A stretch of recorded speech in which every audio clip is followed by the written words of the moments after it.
Hi guys, welcome back. We're going to be talking about variables with evaluation today. So these are algebraic expressions, evaluating algebraic expressions. I like these also with the order of operations, the last lesson, because they're a lot of fun to do. Okay, so I can see it in your eyes. I can see you're like, yes, let's do it. All right, guys, make sure you're taking notes at home in your notes section. Number one, this is how this works. X times y plus x. Guys, if there's no operation shown between two variables, it's assumed to be multiplication. We want to know what this garbage is if x equals 2 and y equals 4. Yes, you must write the entire problem down, including all of this. How am I supposed to see what you're doing if you don't write it all down? What we're going to do is take these guys and plug them in over here. Like I said, the operation here is multiplication, so we're going to take 2 times 4 plus 2. Order of operations says we do our multiplication first, so we do 8 plus 2 equals 10, and that would be your answer. So we're plugging in there. Guys, where it gets tricky is when we start to do negative numbers. Let's do this example first. Example 2. I don't think they introduce you to negative numbers until a couple lessons from now, so we'll talk about it when we get there. xmy minus xy if x equals 2, m equals 5, and y equals 4. Again, we are multiplying between each of these chunks, or between each of these variables here, okay?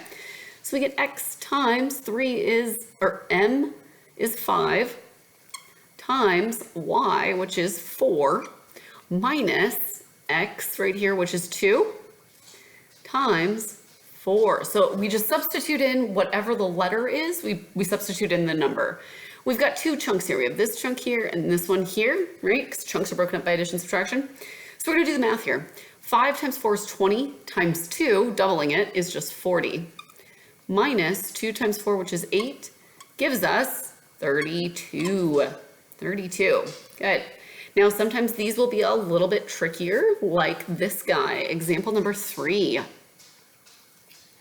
This is going to be mx plus 4m if x is 2/3 and m is 9/11. All right, so we're going to plug these guys in. For m, I have 9/11 times, because again, I'm multiplying here, 2/3 plus 4 times, and you know, since we're dealing with fractions, I'm going to turn that 4, instead of making it just 4, why don't I turn it into 4/1? It helps me be a little bit more organized. And then for m here, we have 9/11. All right, so we have two chunks here. We got this chunk here, and we got this chunk here. Let's go ahead and do the math. 9 times 2 is going to give me 18 over 33, plus 9 times 4 gives me 36 over 11. We got to find a common denominator here. Our common denominator is going to be 33, because I can multiply 11 times 3 times 3. So I get 18 over 33 plus, let's see, 36 times 3, 108 over 33.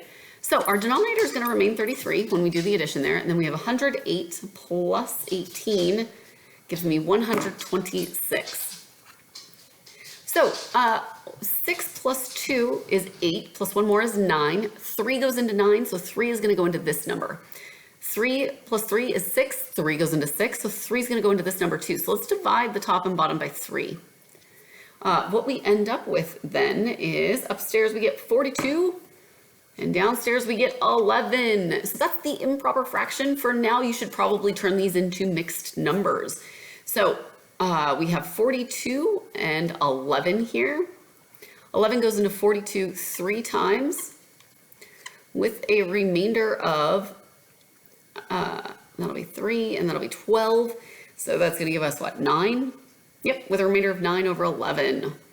So our answer is 3 and 9/11. 3 and 9/11. Good. All right, so the practice is on page 107. Go ahead and pause the video. Do those practice problems. Come on back. Make sure you got them right. Let's do this. xy plus, plus yx, if x is 2 and y equals 4.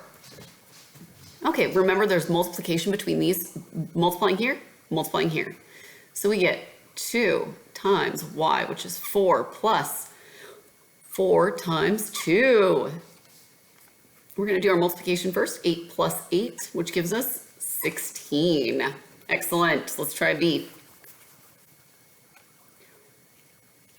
b is going to be mpx plus mx if x equals 3 and p equals 4 and m equals 6. Good. M is going to be 6. P times p is going to be 4 times x, which is going to be 3, plus m times x, which is 6 times 3. Good. And remember, we have two chunks here. We got this chunk, we got this chunk, right? So we know that 4 times 3 is going to be 12. Times that by 6. I just want to make sure I'm not making a silly error. 72. Good. 72 plus 18. That's going to give us 8, 9, 10, 0, carry the 1. So that'll be 7, 8, 90. Bam, 90 for B. All right, guys, if you have any questions, let me know. Otherwise, I will see you in class. I love algebraic expressions. I think those are fun. So hopefully you like them too. All right, guys, thanks again.